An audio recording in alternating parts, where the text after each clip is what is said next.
Secretary General of the National Security Council, Wellington Koo, Foreign Minister Joseph Wu, and Chairman of the Taiwan Asia Exchange Foundation, Michael Xiao. Please be seated.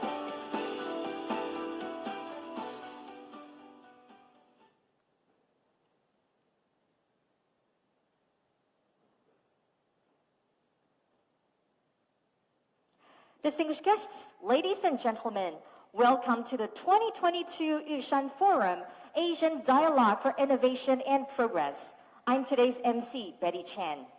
This year marks the 6th edition of the forum, which serves as a dynamic platform to promote dialogue and deeper connection between Taiwan and Asia.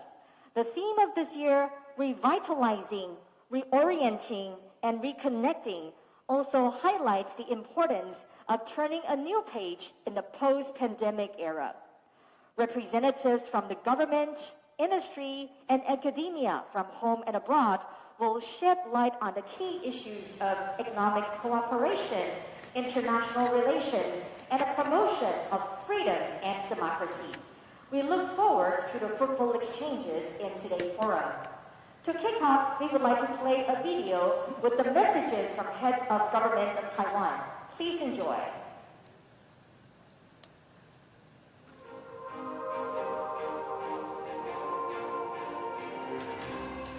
携手新南向，向世界贡献良善力量。远航逆境复苏，重启经贸链结，再创区域经济荣景。以台湾经验升级新南向连结，兼任以后感受。 贯彻新南向人才培育，深化与世界的连结和交流，并肩新南向，农业永续新未来。透过文化艺术的交流，才能建立真诚的友谊。扎根各位文化，开拓南向前进的新力量。台湾新南向以软实力串联区域，台亚基金会与大家共同参与，一起成长。 全面复苏，重启连结，走向坚韧的未来。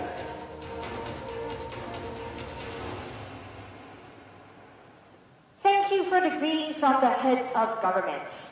First, we would like to invite the host of today, Dr. Xinhua Michael Xiao, Chairman of the Taiwan Asia Exchange Foundation, Republic of China, Taiwan, to give us the opening remarks. Please welcome Chairman Xiao. Please welcome him with a warm round of applause.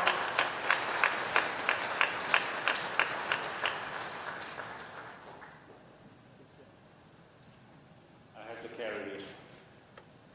Madam President Tsai, President of Palau, Whip, former Deputy Prime Minister of New Zealand, the Right Honourable Peters, former Deputy Prime Minister of Thailand, Kong Pong Tat, Japan Dial Member, Honorable Furaya, National Security Council, and General Secretary Gu, Minister Wu, Minister Ten, ambassadors and representatives present here, distinguished participants and guests.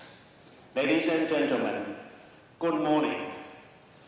And one warm welcome from Taiwan Asia Exchange Foundation to the 2022 Yushan Forum. Time really flies.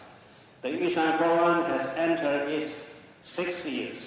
As many global leaders visiting Taiwan and gathering here, we will brainstorm how to strategize the new southbound policy through a solid and resilient partnership with Taiwan, while at the same time exploring how to work together in the post-pandemic recovery.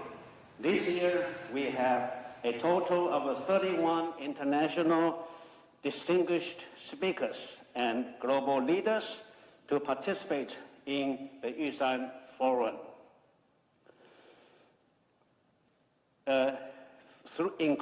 We will take this hybrid form again, including in-person attendance and online participation, including special guests of delegation of Observer Research Foundation, ORF, from India. There are also several global leaders who were unable to visit Taiwan in person due to their duties. They are gracious enough to show their support for Yushan Forum through pre-recorded videos. The 2022 Yushan Forum is of strategic importance for both Taiwan and Asia. It has more than 2.5 years since the world faced the verge of the COVID-19 pandemic. As the global COVID-19 pandemic is showing signs of being under control, this year's Yushan Forum is organized and themed of revitalizing, reorienting, and reconnecting.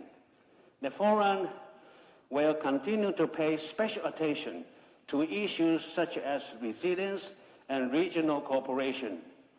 It will also focus more on pragmatically on the recovery plans and policy practices of the NSP partner countries. We will also assess the policy practice of the NSP partner countries. We will also assess the practice and achievements of the public-private people partnership and explore how the collaborative model of the NSP over the past few years can play a more important role in the post-pandemic revitalizing efforts. With regard to the agenda of the 2022 Yushan Forum, the first session in the morning will address reorienting Asia economic framework through resilience building, which include remarks and presentations by global leaders and the NSP flagship program administered by the respective ministries of our country, our government. The policy remarks and reflection will be delivered by 5 ministers, by 5 deputy ministers, including the Ministry of Economic Affairs, the Ministry of Education, the Council of Agriculture, the Ministry of Health and Welfare, and the Ministry of the Interior. Apart from Taiwanese speakers, we also invite international speakers of partner countries to share their insights and recommendations to Taiwan. The theme of the second session is reconnecting Asia with a new ecosystem of partnership through societal actions, which will address how TAEF 5 core action programs, namely think tank cooperation, young leaders exchange, civil society collaboration, regional resilience building, and culture and art exchange can contribute to the post-pandemic recovery. This year, like before, also arrange the Prospect Asia Roundtable, PAR, through high-level policy dialogues among global leaders to jointly explore the future blueprints and specific action plans for post-pandemic revitalization, reorientation, and reconnection tasks. In the past few years, TAEF have played an active role in promoting and facilitating the NSP. In the past 2 years or so, it was difficult for TAEF to organize large-scale conferences and activities. We still managed to accomplish many important work. First, our international exchange have never been hindered by the COVID-19. The 5 core programs of TAEF has always been proactive and active. in regional cooperation and international exchange, and have become more vigorous. We started to develop a partnership with India's National Maritime Foundation in 2020, with the signing of the MOU between the two think tanks at the Yushan Forum in 2020.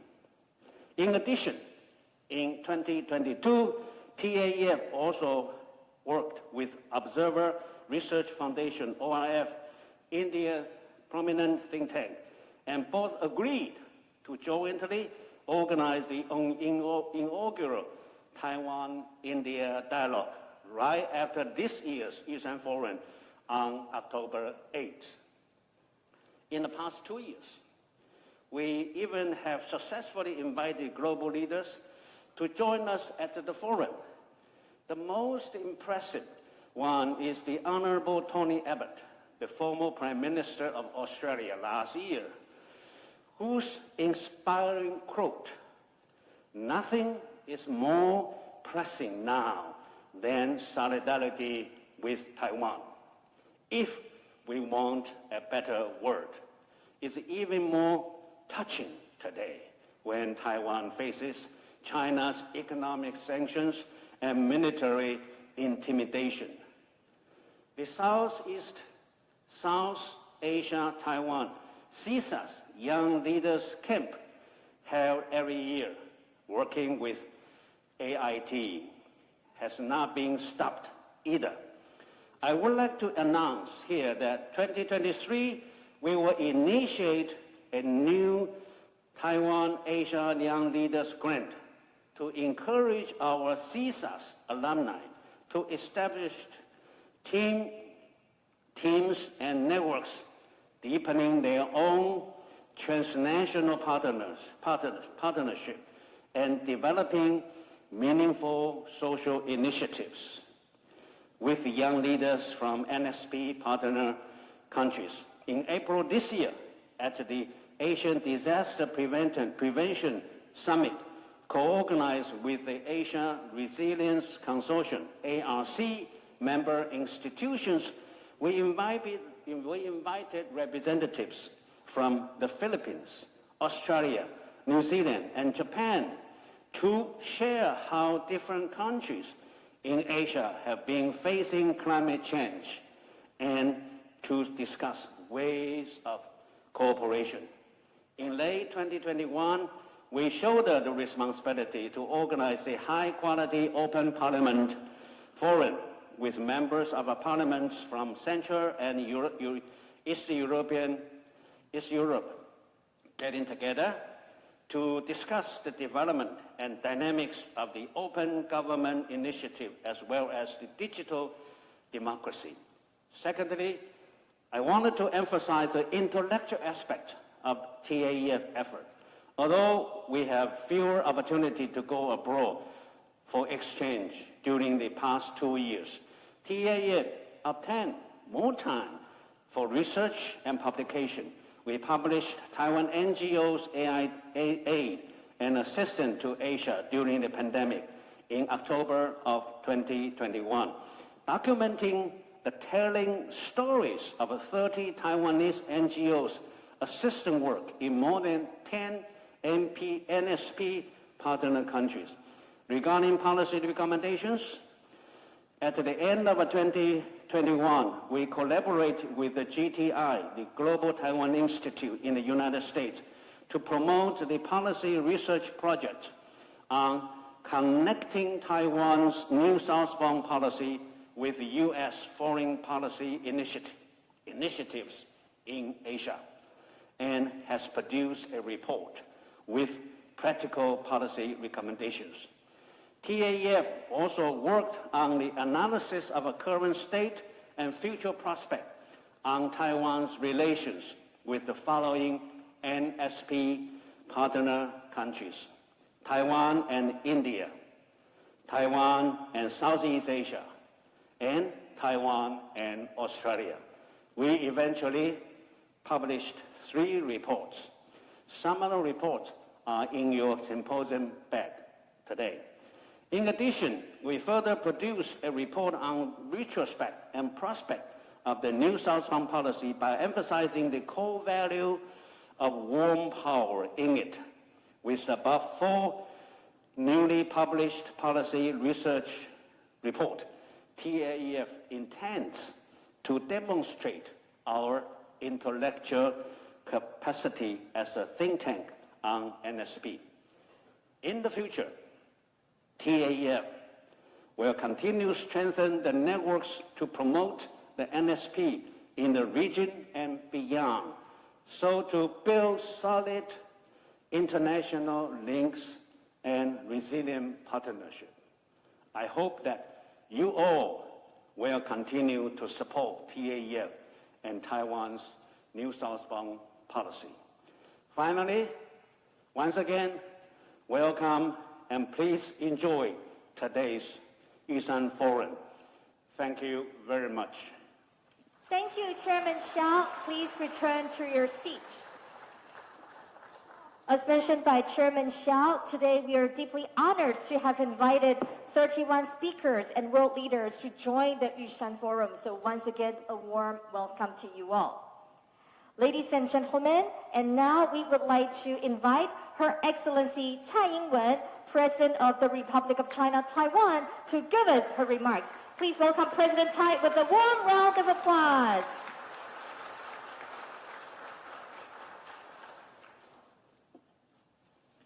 Dr. Michael Shao, Chairman of the Taiwan Asia Exchange Foundation, Your Excellency Sarango Whips, Jr., President of Republic of Palau, the Right Honorable Winston Peters, former Deputy Prime Minister and Foreign Minister of New Zealand, the Honorable Pongta Tekajana, former Deputy Prime Minister of Thailand, the Honorable Furuya Keiji, members of the Japanese House of Representatives, Dr. Mark Chan, Chairman of the Prospect Foundation, Wellington Gu, Secretary General of the National Security Council, and also Joseph Wu, that is our Foreign Minister. Honorable guests from Asia, North America, and Europe. Distinguished guests, ladies and gentlemen, good morning. Good morning. Good morning. I want to start by welcoming President Whips of Palau to Taiwan and to thank him for attending this year's Yushan Forum. It is wonderful to see you again. Palau's efforts in defending democracy and staunch support for Taiwan are greatly appreciated by our people. We also admire your courage in resisting authoritarian coercion while safeguarding the values that we share. We would also like to extend a very warm welcome to you all for joining us today, virtually and physically. Your presence here today signifies the strong support that you have for Taiwan. Even though efforts are still being made to contain the spread of COVID-19, the world is working to move beyond the pandemic. As we forge ahead, there are important issues for the region and the world which we need to pay attention to and combine our efforts to resolve. With the world starting to see the encouraging sign of the end of COVID-19 pandemic, the theme of this year's Yushan Forum, revitalizing, reorienting, and reconnecting, is set to facilitate discussions as we move towards a post-pandemic future with my administration's New Southbound policy. The New Southbound policy was launched in 2016 with the aim to facilitate regional prosperity through trade and investment partnerships, technological and medical cooperation, and educational and people-to-people exchanges with countries in the South and Southeast Asia, as well as Australia and New Zealand. And through advancing the cross-sectoral synergy that is That is Public-Private People Partnership, or PPPP. Taiwan's New Southbound policy has seen fruitful accomplishments over the past 6 years, which have received recognition from partners and like-minded countries. For example, Taiwanese enterprises have increased their investment in Southeast Asia at a tremendous rate. In terms of bilateral trade, Taiwan and New Southbound policy countries achieved a new high of $149 billion last year. From January to July this year, investment from Taiwan in the 18 southbound policy countries surpassed $2.2 billion. This constituted 43.9% of Taiwan's total investment abroad. In addition, during the first quarter of this year, profits from investments in new southbound policy countries by listed Taiwanese companies surpassed their profits from investment in China for the first time. This was a result of Taiwan's advancement in information and communications technology, precision machinery, and smart manufacturing. And through cloud supply chain management and AI and big data, Taiwanese companies were able to develop more flexible, smart supply chains that fit the needs of our new southbound policy partners, as well as open more markets in the Southeast Asia.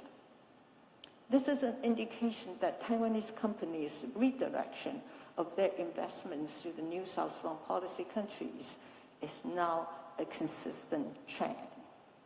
Furthermore, Taiwan has a world-renowned, skilled technological workforce and high-tech production capability.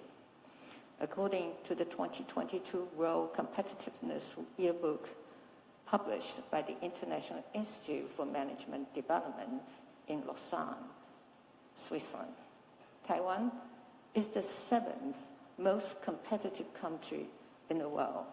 And in terms of research, development, and human resources, Taiwan now ranks #1. My administration will seize the opportunity to contribute in the global efforts to restructure supply chains. We will actively integrate Taiwan's capacity in digital technology innovation with new southbound policy to promote a digital new southbound initiative. This effort will strengthen Taiwan's ability to assist in regional and global economic recovery and development. Our high-tech industries, and especially our production of advanced semiconductors, will also help to fuel the regional and global economy.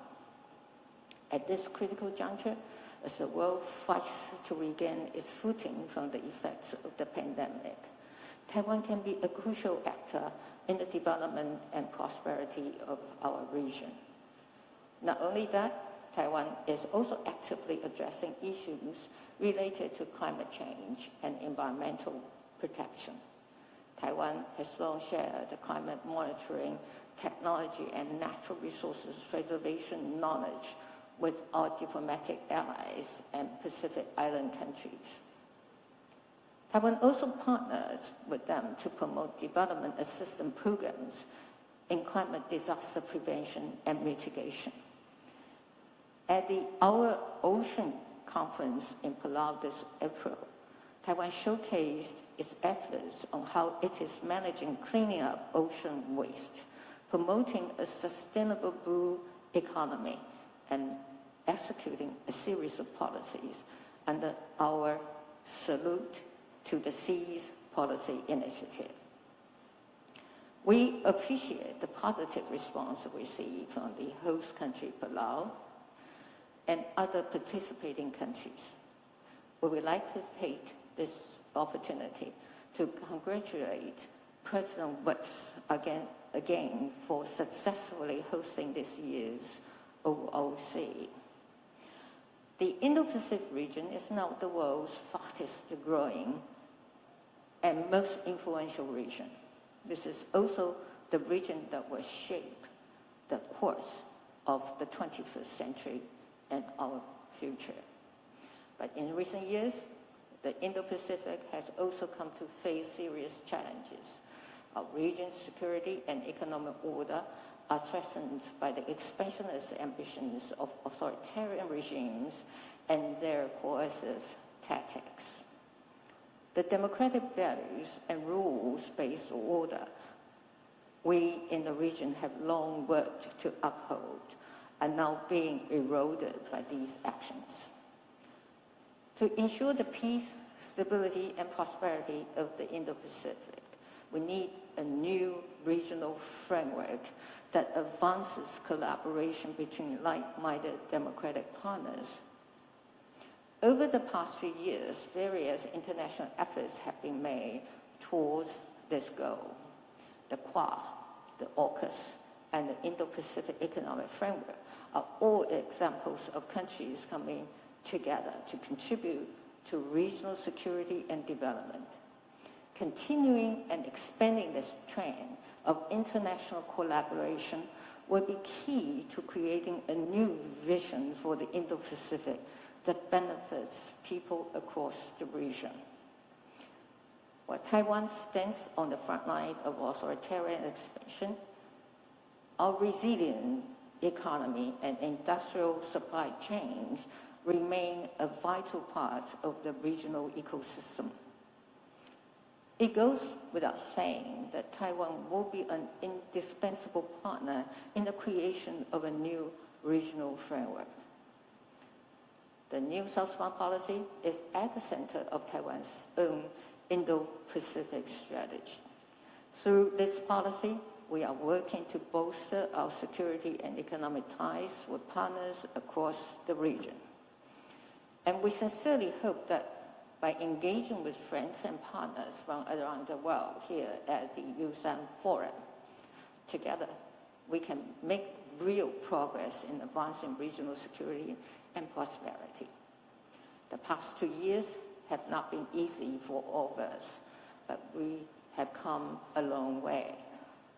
I believe we now have an even greater understanding that our lives and futures are all connected, and a peaceful and secured world does not come easy. It requires us all to help each other to move forward. And as we forge towards the post-pandemic era, the new Southbound policy will be Taiwan's pivotal regional policy for Asia. While Taiwan seeks to strengthen links with regional strategic partners, we are also grateful to like-minded countries for stressing the importance of peace and stability in the region and across the Taiwan Strait. It is a true demonstration of warmth, friendships, and partnership.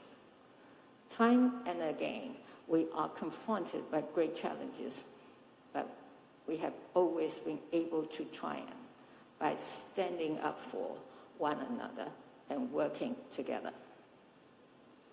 Lastly, I want to wish you all a successful forum and productive conversations. Thank you all very much. Thank you.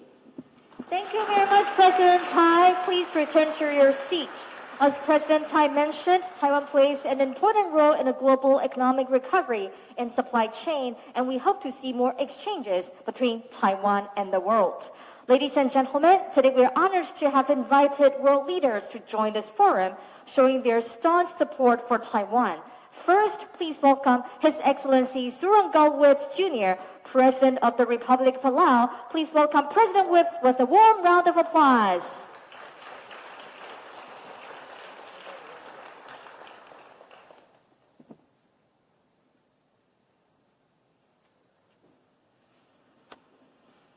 Your Excellency, President Tsai Ing-wen, distinguished dignitaries, friends, it is good to be back in Taiwan again. You know, we came here about a year and a half ago to start the bubble. And I want to thank the government of the Republic of China, Taiwan, for experimenting with us and taking those bold steps, because that's what I think we need when we're recovering and we're revitalizing from this disaster that most of us here are experiencing. You know, revitalizing after these disasters can be a long and arduous road. We've seen it in typhoons, we've seen it in earthquakes, even tsunamis, and many times it only takes a few minutes for those disasters to happen. But it'll leave us decades to recover. The COVID-19 pandemic is different from those other events. It's something we have not seen before. For us in Palau, it wiped out 30% of our economy. And I know around the world it caused great fear. It shut down entire economies. It separated us from family. And I know that every one of us here today has somebody that was impacted by the COVID-19 pandemic. In fact, it saddened us that one of our young men at home saw no hope and took his life because of lack of opportunity. And that's where it really hits us at home. In fact, if we were to equate the pandemic to a typhoon, we would say that maybe the eye has passed, but the typhoon tail is still continuing. And it's still lashing out on us. We're almost 3 years into this pandemic, and it still continues to have variants, subvariants that continue to snake into our communities. If anything, the pandemic underscores it's the importance of us here today. Our cooperative efforts as neighbors and friends in the Indo-Pacific region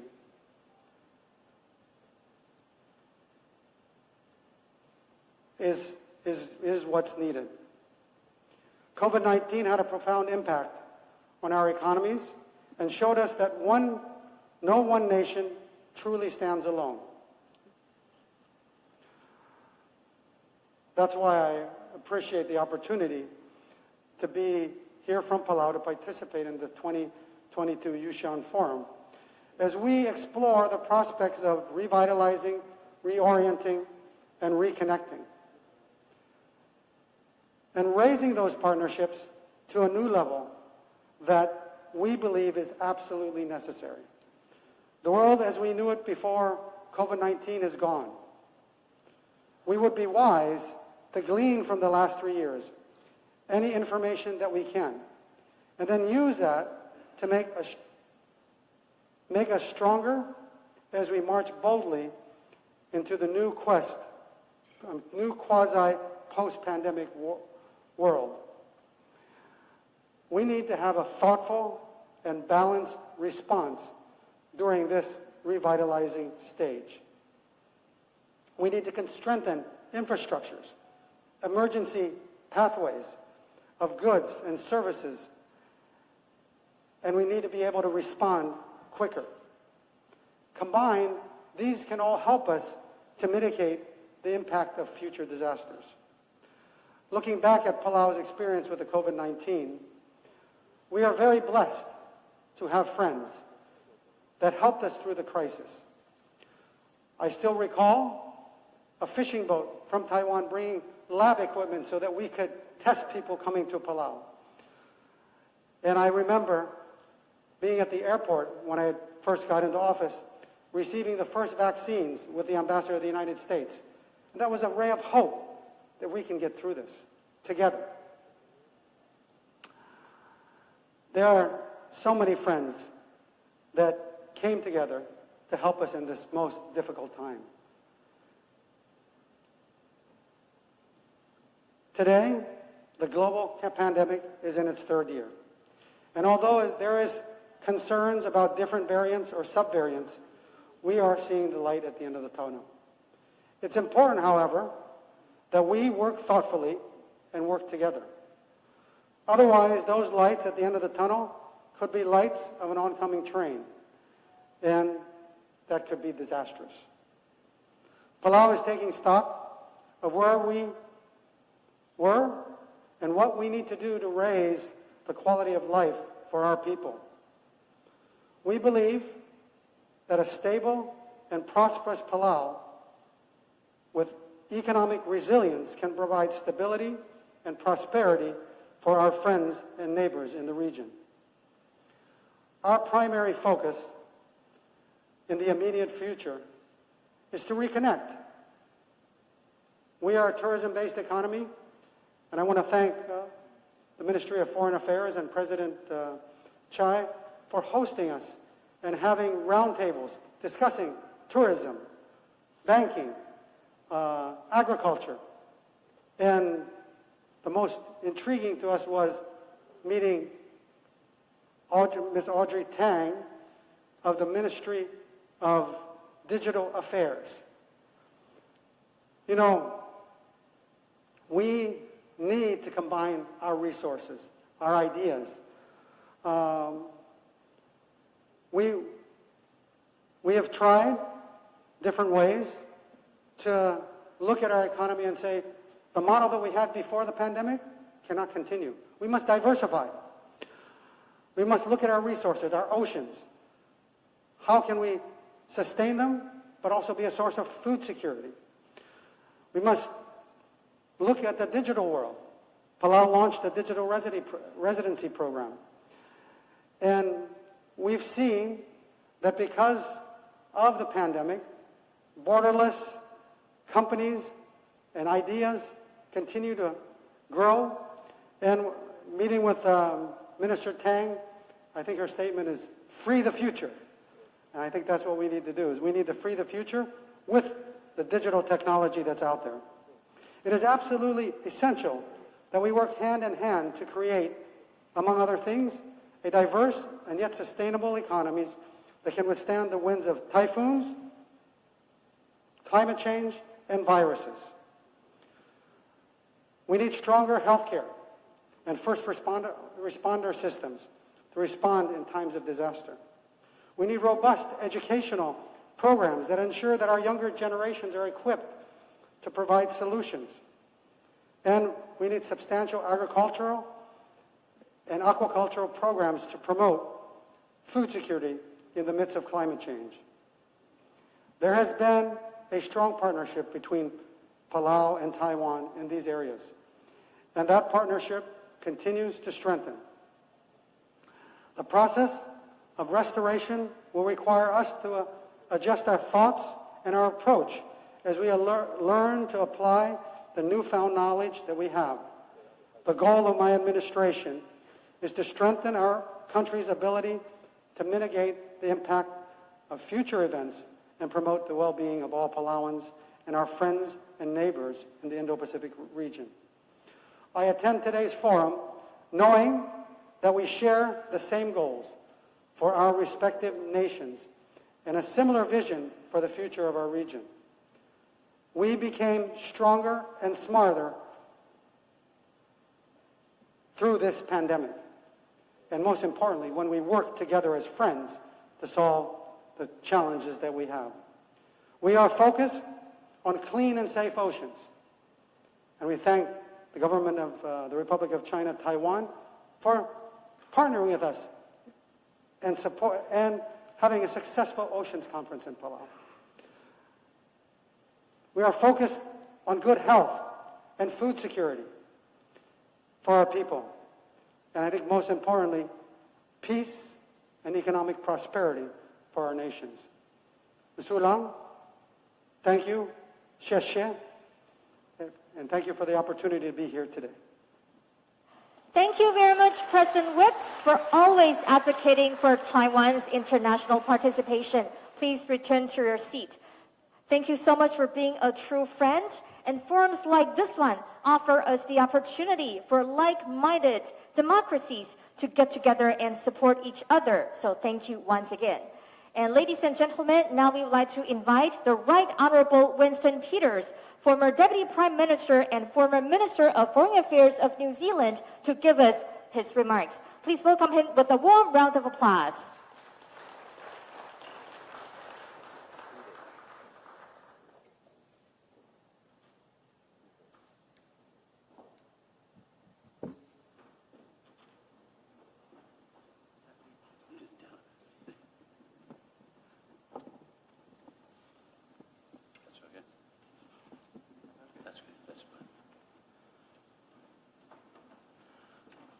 President Tsai, Chairman Chow, President Phipps from Palau, and Representative Kenji Kuriwa from Japan, thank you very much for this opportunity to talk to you this morning.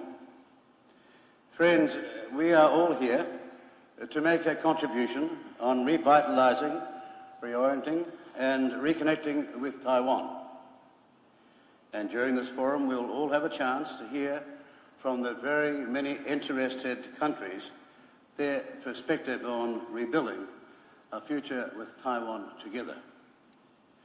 A chance to discuss proposals for a way forward as we face a non-COVID dominated world and a regained freedom of movement for commerce and for people. Ladies and gentlemen, usually such a task would be a monumental challenge in and of itself. Just this. However, our proceedings, as you all know, are influenced by the decades-old complexity of the status of Taiwan. Historically and constitutionally, the issue of status in the view of an impartial observer is not as clear or cut and dried or certain as some would insist or claim. But it is nevertheless having potentially a chance of us all being here dancing on a pinhead of ambiguity and uncertainty as to where we all stand. This is not, however, a time for yet another review on the long history of Taiwan or recent developments. But it is perhaps the time to seriously ask, why is Taiwan's status for some such a vexed issue?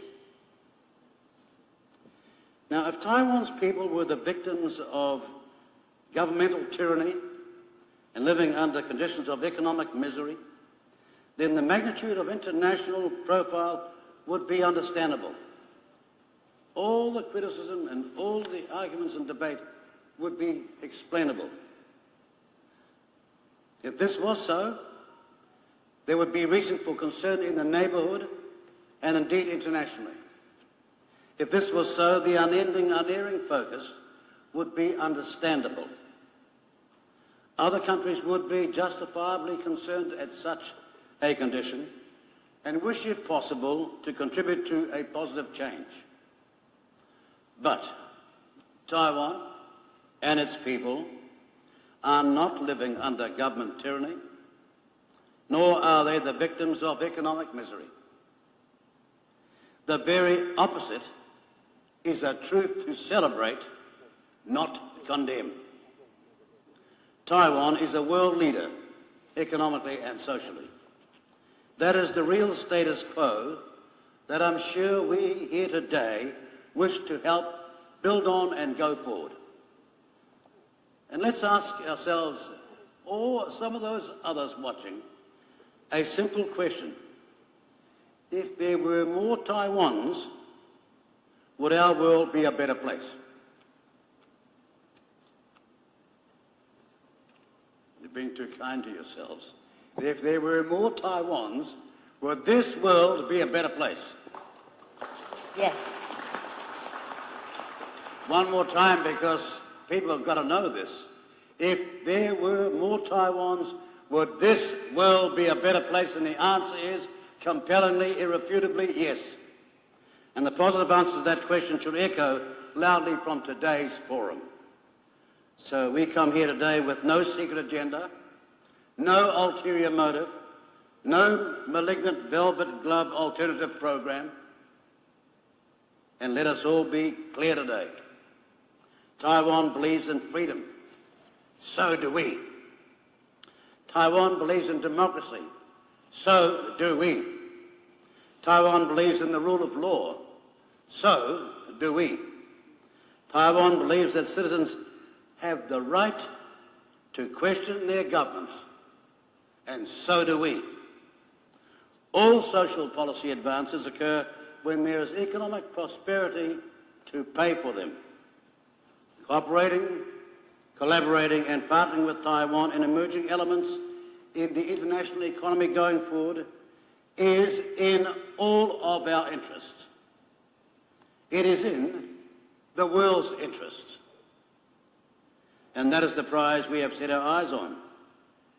And that prize is a worthy one. That prize is what has brought Taiwan so far, so quickly, as a standout nation. We are not here to ingratiate ourselves with the people of Taiwan, but to recognize facts when they are deserving of applause. And we are saying, if left peacefully to continue, we, the rest of the world, will be the beneficiaries and go on being the beneficiaries of Taiwan's success. On this, Mr. Chairman, on this, our eyes should be wide open. Thank you very much. Thank you very much, Deputy Prime Minister Peters. Please return to your seat. Indeed, if there were more Taiwans, the world will be a better place. And Taiwan and New Zealand both believe in freedom, democracy, the rule of law. So thank you so much for your strong support for Taiwan. Ladies and gentlemen, and now we would like to welcome a long-term supporter of the Yushan Forum, the Honorable Keiji Furuya, member of House of Representatives of Japan, to give us his remarks. Please welcome him with a warm round of applause.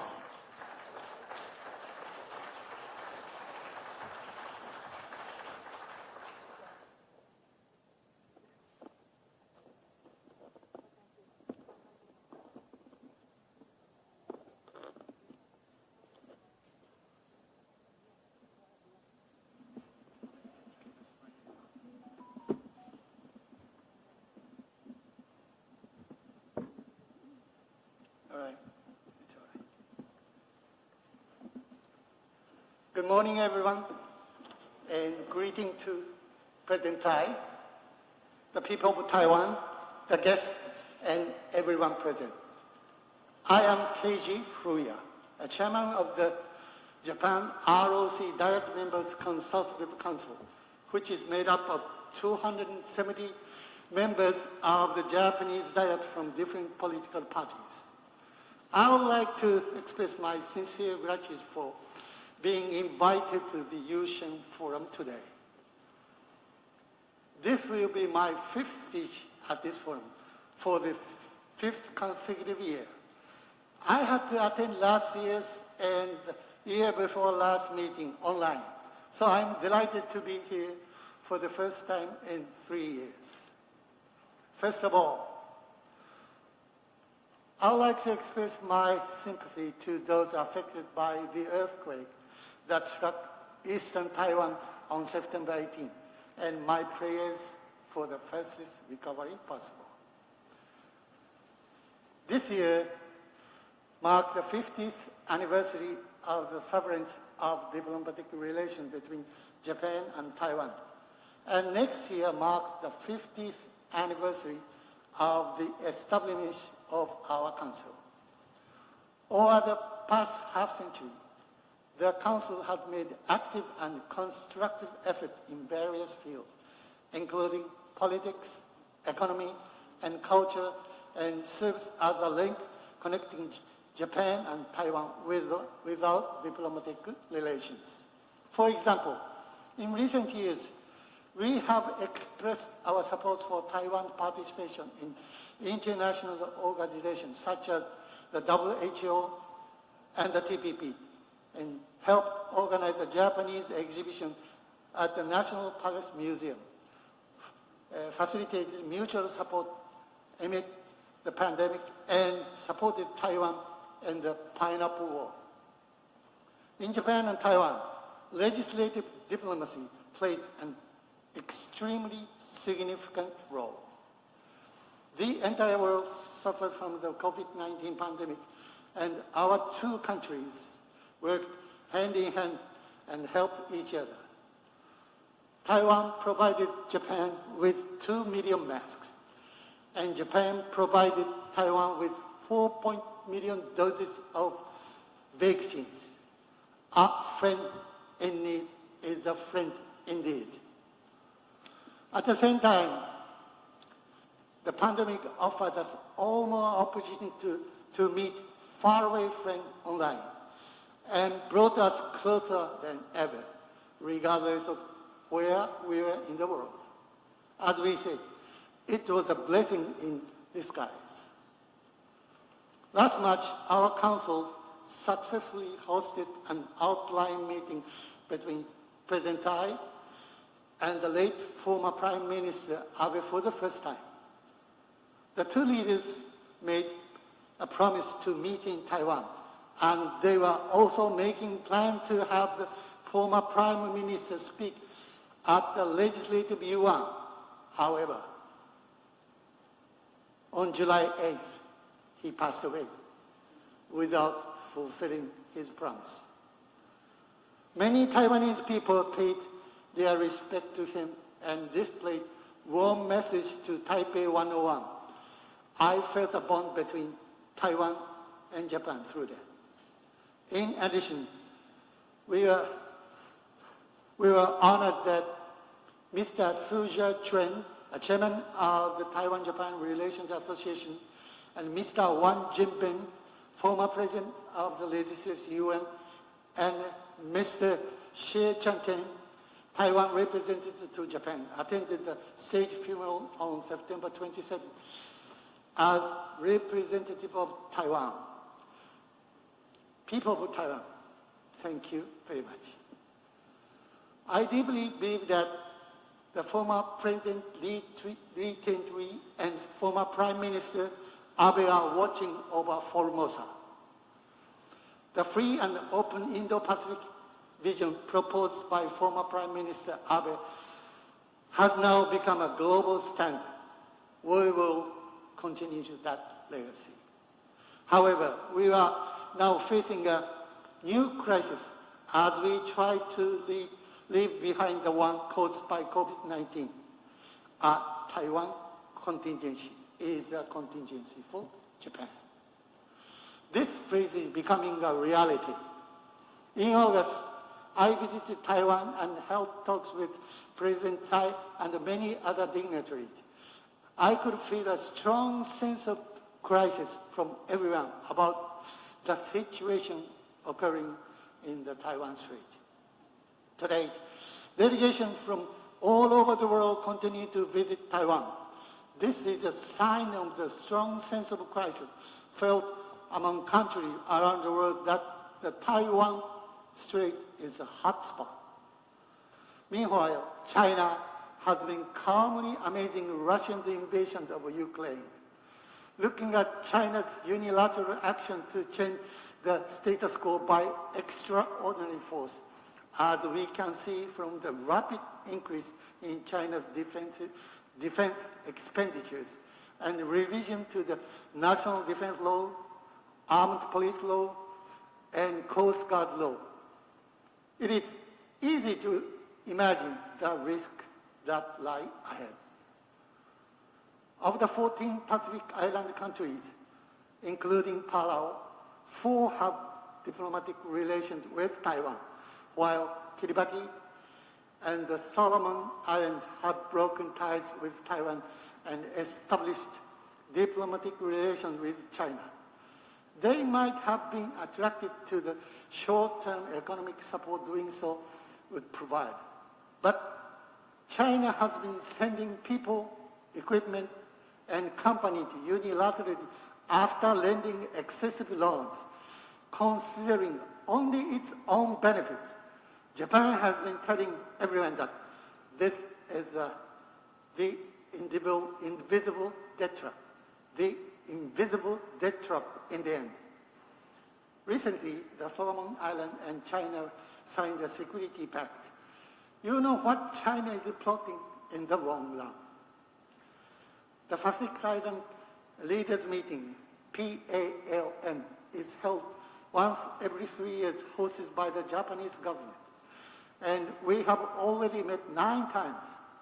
In addition to standing in the shoes of the recipient countries and providing support for human resource development and other matters, Japan is working to put security issues, including economic security, into the agenda at the next meeting. I'm convinced that this kind of support will lead to the development and happiness of the island countries.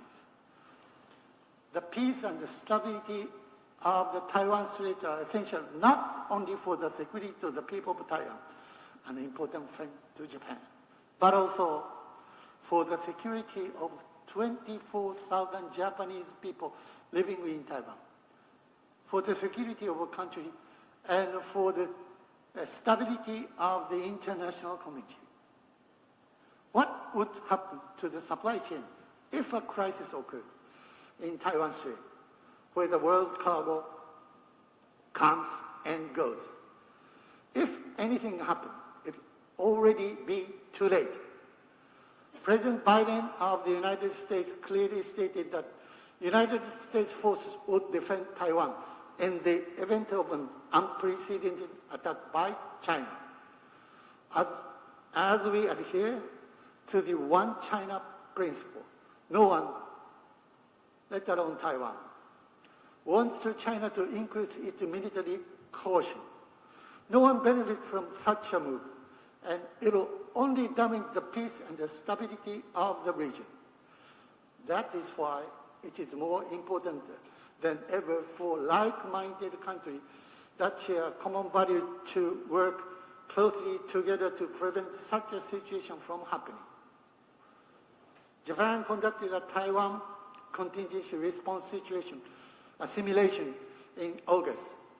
Going forward, we should have a detailed discussion in cooperation with the United States and Taiwan.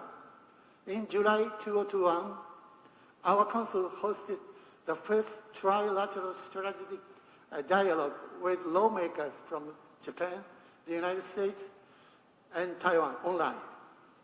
The next meeting is scheduled for November. And we plan to discuss more specific topics, including contingency in Taiwan. Consultations regarding the Taiwan high-speed rail are currently ongoing in the private sector.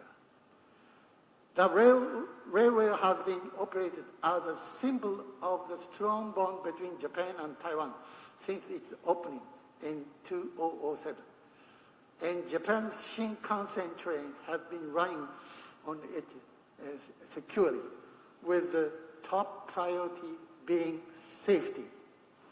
Giving our sincere hope for Taiwan's prosperity and deep relationship of trust, Japan wants to keep helping with the Taiwan high-speed rail for many years to come, so that the people of Taiwan may keep taking it safely and with peace of mind. Tomorrow, delegation of 20 members from different parties will visit Taiwan. As was done in 2019, they will march with the banner of Japan-Taiwan friendship in the double 10-day parade in front of the presidential office and visit Iran country, the hometown of Mr. Yu Shin-kun, President of the Legislative Yuan. On one of my several visits to Yonaguni Island, Japan, I saw Taiwan only 111 kilometers away. This time, we'll go see Yonaguni Island from Taiwan side. I'm sure we will be able to feel how close Japan and Taiwan are. This is one of the things former Prime Minister Abe meant by his word. A Taiwan contingency is a contingency for Japan. Let me say in Taiwanese, Taiwan, Utaji, 직분 우 타이지.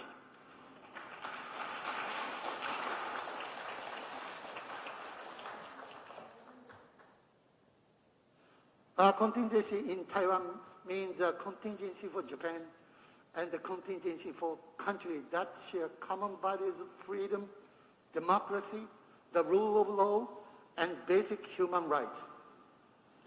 That is why we must work closely together to protect the peace of the international community, to further strengthen the bonds that we have built up so far. Our Council promises that we will continue to diligently taking action in the future. Thank you. Dosha Dage. Thank you very much, Mr. KG Furuya. Thank you very much. We are very pleased to see you in person. Please return to your seat. On this special day, we are honored to welcome another staunch friend of Taiwan, former Prime Minister of Japan, Taro Aso. Unfortunately, Prime Minister Aso cannot be with us here today, but he has prepared a congratulatory message for today's forum. Please enjoy.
Thank you very much, Prime Minister Taro Aso. Ladies and gentlemen, we would like to send off President Tsai. Thank you, President Tsai, for being with us today. Please send off President Tsai with a warm round of applause. Thank you so much for gracing us with your presence. We also want to thank Secretary General of the NSC, Wellington Koo, for his participation. Thank you very much, President Tsai.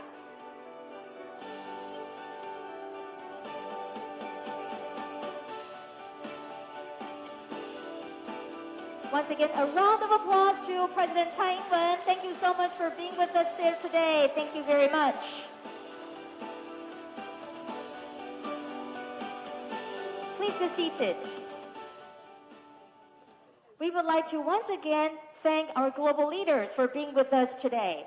However, there are some other VIPs who cannot join us today, and they have prepared a special video to express their greetings and congratulatory message. Please enjoy.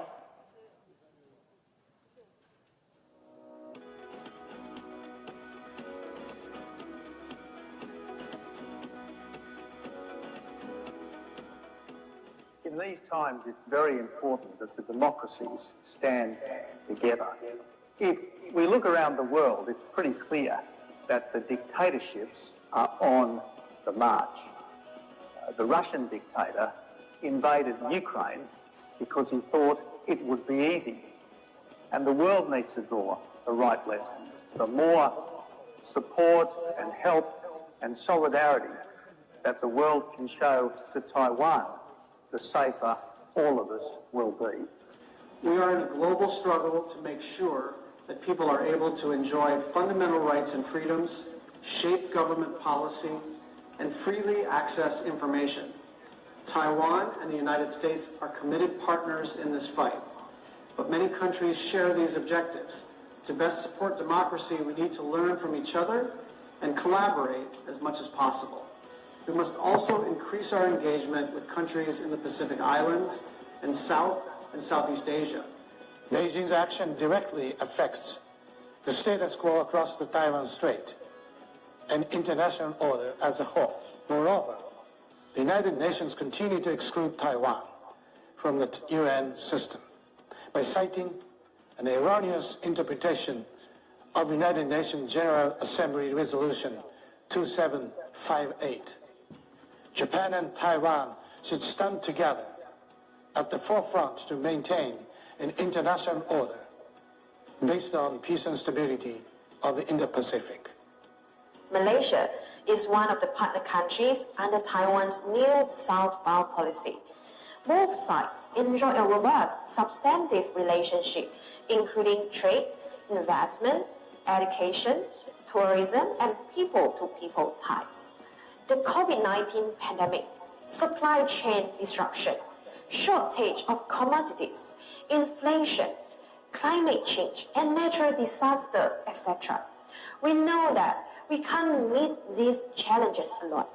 We have to face and cope with them together. Among the countries in the Asia-Pacific, I admired Taiwan for its swift and effective response to the pandemic. The Philippines learned from Taiwan's example. I trust that many countries did as well. I celebrate with friends of Taiwan the convening of the 2022 Yushan Forum. The spirit of Yushan Forum has shown its remarkable resilience to the difficulty and have beautifully fosters new relationships that also pave way for more impactful contributions.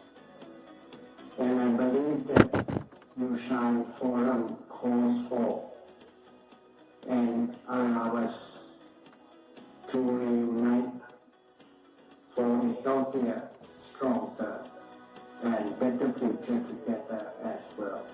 Taiwan continues to be one of the most important U.S. agricultural trading partners despite the pandemic. Recently, the United States and Taiwan agreed to begin formal negotiations for the U.S.-Taiwan Initiative on 21st Century Trade. This initiative seeks to facilitate agricultural trade between our economies, and we look forward to working closely with Taiwan to strengthen our partnership in agriculture. I wish you all the best during the 2022 Yushan Forum. I'm delighted that Yushan Forum has undertaken substantial contribution to the international community, especially in Asian region, with the establishment of the Taiwan Asia Exchange Foundation. One of the keys of Yushan Forum's success is the public-private partnership people, which I think is very suitable to implement today.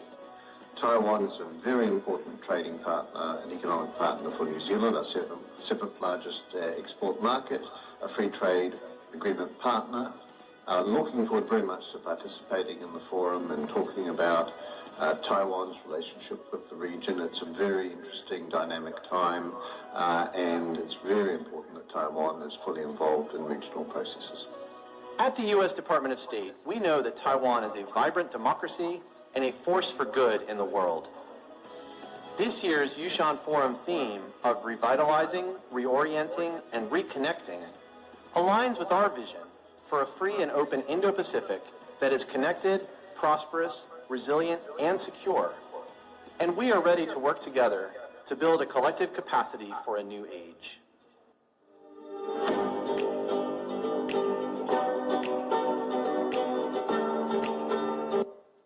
Thank you for the greeting and the wishes from our friends around the world. Ladies and gentlemen, and now we would like to send off His Excellency Surangao Whips Jr., President of Republic Palau. Thank you very much for your participation. Thank you, President Whips. A round of applause to President Whips. Thank you.